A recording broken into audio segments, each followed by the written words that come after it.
प्रश्न है, सुमेल का युद्ध कब लड़ा गया था? तो ये 1544 ईस्वी में लड़ा गया था, सुमेलगिरी का युद्ध। अगला प्रश्न है आपका, ढूंढलोद किसके लिए प्रसिद्ध है? तो ये आपके हवेलियों और परंपरागत सुंदर इमारतों के लिए प्रसिद्ध है, ढूंढलोद स्थान। अगला प्रश्न है आपका, निम्नलिखित में से कौन सा एक राज्य सूचना आयुक्त की नियुक्ति हेतु गठित समिति का सदस्य नहीं होता है? तो उच्च न्यायालय का न्यायाधीश इसका सदस्य नहीं होता है। अगला प्रश्न है आपका, चंदेरिया सीसा जस्ता स्मेल्टर प्लांट स्थित है? तो ये आपके चित्तौड़गढ़ जिले में स्थित है, चंदेरिया सीसा जस्ता स्मेल्टर प्लांट। और यहाँ पर हिंदुस्तान जिंक लिमिटेड ने ये प्लांट लगा रखा है।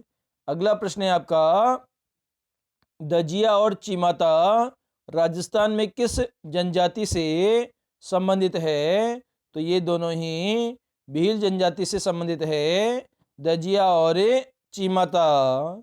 अगला प्रश्न है आपका, ग्रियर्सन ने किस बोली को भीली बोली की संज्ञा दी है? तो जो बागड़ी बोली है उसे भीली बोली की संज्ञा दी है ग्रियर्सन ने। अगला प्रश्न है आपका, सुधा प्रबंध किसने लिखी है? तो ये राणा कुंभा के द्वारा लिखा गया है, सुधा प्रबंध ग्रंथ। अगला प्रश्न है आपका, दुविधा कहानी जिस पर बनाई गई है किसने लिखी है? तो ये विजयदान देथा के द्वारा लिखी गई है, दुविधा कहानी, जिस पर क्या बनाई गई है, फिल्म भी बनाई गई है। अगला प्रश्न है आपका, अढ़ाई दिन का झोपड़ा मूलतः क्या था? तो ये एक संस्कृत कॉलेज था जिसको कुतुबुद्दीन ऐबक ने तोड़कर इस पर मस्जिद का निर्माण करवाया था। अगला प्रश्न है आपका, भारत का कितना प्रतिशत सतही जल राजस्थान में मिलता है? तो 1.16% जो स्थलीय जल है वो राजस्थान में मिलता है। अगला प्रश्न है आपका, निम्नलिखित में से कौन सी राजस्थानी चित्रशैली चौरा पंचशीला शैली से मिलती जुलती है? तो मेवाड़ की जो चित्रकला शैली है ये चौरा पंचशीला चित्रशैली से मिलती जुलती है। अगला प्रश्न है आपका, हवा महल का निर्माण किसने करवाया था? तो सवाई प्रताप सिंह के द्वारा कराया गया था हवा महल का निर्माण, जो कि जयपुर में स्थित है। और इसका निर्माण कुछ कृष्ण के मुकुट के समान किया गया है। और इसका जो निर्माण करता था वो लालचंद था जिसने इसे डिजाइन किया था। और 1799 ईस्वी में इस इमारत को बनाया गया था। अगला प्रश्न है आपका, राजस्थानी साहित्य में पवरा क्या है? तो बहादुरों को विशेष कार्य वर्णन करने वाली जो रचनाएं होती है उसे हम पवरा कहते हैं।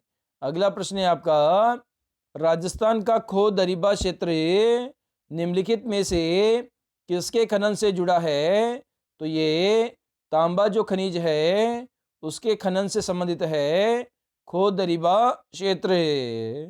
अगला प्रश्न है आपका, निम्नलिखित में से कौन सी नदी राजस्थान नहर के लिए जल स्रोत का कार्य करती है? तो सतलज नदी है जो कि राजस्थान नहर के लिए जल स्रोत का कार्य करती है। अगला प्रश्न है आपका, निम्नलिखित में से कौन सा सही सुमेलित नहीं है? तो इधर आपको स्थलाकृति का नाम गिवन है और इधर इसकी अवस्थिति गिवन है।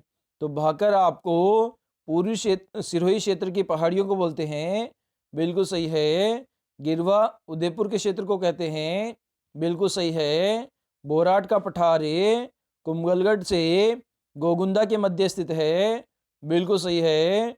रामगढ़ पहाड़ी आपकी राजसमंद में स्थित है, यह ऑप्शन आपका गलत है क्योंकि रामगढ़ की जो पहाड़ी है वो आपके 12 जिले में स्थित है। अगला प्रश्न है आपका, राजस्थान के मैदानों की उपजाऊ क्षेत्र को निम्नलिखित में से किस नाम से भी जाना जाता है? तो उपजाऊ जो क्षेत्र है उसे रोही नाम से जाना जाता है। अगला प्रश्न है आपका, राजस्थान सरकार ने वन्य जीव संरक्षण अधिनियम में 1972 को कब अंगीकृत किया था? तो इसे 1 सितंबर 1973 ईस्वी में अंगीकृत किया गया था, वन्य जीव संरक्षण अधिनियम को।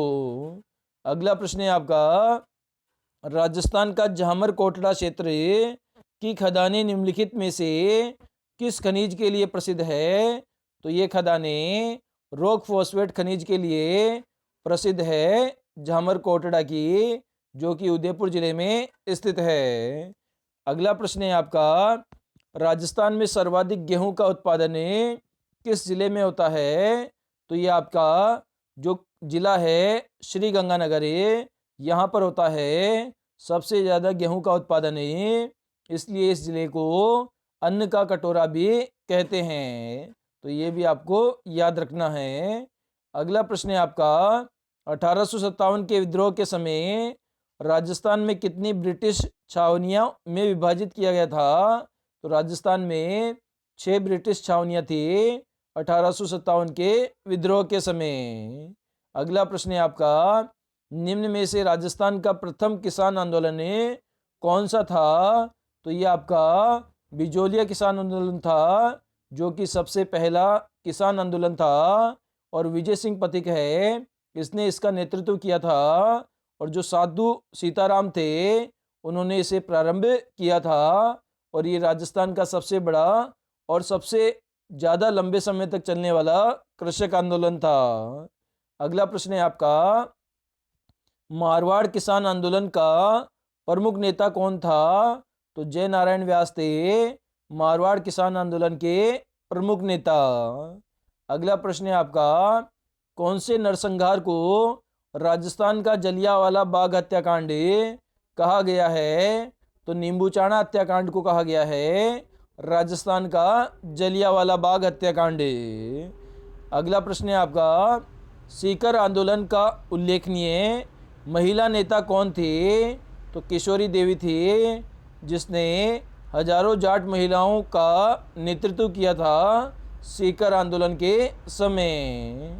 अगला प्रश्न है आपका, निम्न में से कौन सा सुमेलित नहीं है? तो इधर नस्ल का नाम गिवन है और इधर पशु का नाम गिवन है। तो सोनाड़ी भेड़ की नस्ल है, बिल्कुल सही है। सांचोरी गाय की नस्ल है, बिल्कुल सही है। महसाणा भैंस की नस्ल है, बिल्कुल सही है। लेकिन खेरी बकरी की नस्ल है, यह ऑप्शन आपका गलत है। अगला प्रश्न है आपका, धौलपुर प्रजामंडल के प्रथम अध्यक्ष कौन थे? तो कृष्णदत्त पालीवाल थे धौलपुर प्रजामंडल के प्रथम अध्यक्ष। अगला प्रश्न है आपका, 1905 में जयपुर में वर्धमान पाठशाला की स्थापना किसने की थी? तो अर्जुन लाल सेठी के द्वारा की गई थी वर्धमान पाठशाला की स्थापना जयपुर में। अगला प्रश्न है आपका, निम्नलिखित में से किसका निर्माण राव जैसल भाटी ने करवाया था? तो सोनार का किला है, जो कि जैसलमेर में स्थित है, इसका निर्माण करवाया था जैसल भाटी ने, और ये पीले पत्थरों से निर्मित किला है जहाँ पर चूने का प्रयोग नहीं किया गया है। अगला प्रश्न है आपका, राजस्थान में निम्नलिखित में से किस किले को स्वर्णगिरी कहा गया है? तो ये जालोर के किले को कहा गया है स्वर्णगिरी के नाम से। अगला प्रश्न है आपका, रम्मत लोक नाट्य को निभाने वाले पात्र को किस रूप में जाना जाता है? तो उसे रम्मतिया कहते हैं या खेलर कहते हैं। खेलर या रम्मतिया कहते हैं। जो रम्मत जो लोक नाट्य है उसका जो पात्र या कलाकार होता है तो उसे खेलर या रम्मतिया कहते हैं। अगला प्रश्न है आपका, चरी लोक नृत्य मुख्य रूप से राजस्थान के किस जिले में किया जाता है? तो ये आपका किशनगढ़ जिले में किया जाता है चरी लोक नृत्य। अगला प्रश्न है आपका, यहाँ पर लोक नाट्य का नाम गिवन है और इधर आपको क्षेत्र का नाम गिवन है, तो यहाँ से आपके 4 क्वेश्चन तैयार हो जाएंगे। तो नौटंकी कहाँ की प्रसिद्ध है? धौलपुर भरतपुर की प्रसिद्ध है, मतलब पूर्वी क्षेत्र की नौटंकी आपकी प्रसिद्ध है। इसी प्रकार रम्मत जो लोक नाट्य है वो कहाँ का प्रसिद्ध है? तो ये बीकानेर का प्रसिद्ध है। तमाशा कहाँ का प्रसिद्ध है? तो ये जयपुर का प्रसिद्ध है। तुर्रा कलंगी ख्याल कहाँ की प्रसिद्ध है? तो ये मेवाड़ की प्रसिद्ध है। तो नौटंकी धौलपुर भरतपुर हो जाएगा, रम्मत बीकानेर हो जाएगा, तमाशा जयपुर हो जाएगा और तुर्रा कलंगी आपका मेवाड़ हो जाएगा। अगला प्रश्न है आपका, राजस्थान में सीताबाड़ी का मेला किस जिले में आयोजित होता है? तो ये 12 जिले में आयोजित होता है सीताबाड़ी का मेला, जिसे सहरिया जाति का कुंभ भी कहते हैं, क्योंकि सहरिया जाति के सबसे ज़्यादा लोग इस मेले में आते हैं। अगला प्रश्न है आपका, राजस्थान में संत पीपा के गुरु कौन थे? तो रामानंद जी थे, जो कि संत पीपा के गुरु थे। और पीपा के बचपन का क्या नाम था? तो प्रताप सिंह बचपन का नाम था पीपा के।